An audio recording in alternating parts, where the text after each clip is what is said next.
আমরা সিঁড়ি, তোমরা আমাদের মাড়িয়ে প্রতিদিন অনেক উঁচুতে উঠে যাও, তারপর ফিরেও তাকাও না পিছনের দিকে।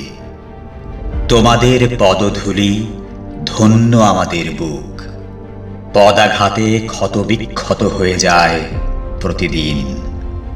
তোমরাও তা জানো, তাই কার্পেটে মুড়ে রাখতে চাও আমাদের বুকের ক্ষত, ঢেকে রাখতে চাও তোমাদের অত্যাচারের চিহ্নকে, আর চেপে রাখতে চাও পৃথিবীর কাছে তোমাদের গর্বোদ্ধত অত্যাচারী পদধ্বনি। তবুও আমরা জানি, চিরকাল আর পৃথিবীর কাছে চাপা থাকবে না আমাদের দেহে তোমাদের এই পদাঘাত। আর সম্রাট হুমায়ুনের মতো একদিন তোমাদেরও হতে পারে পদস্খলন।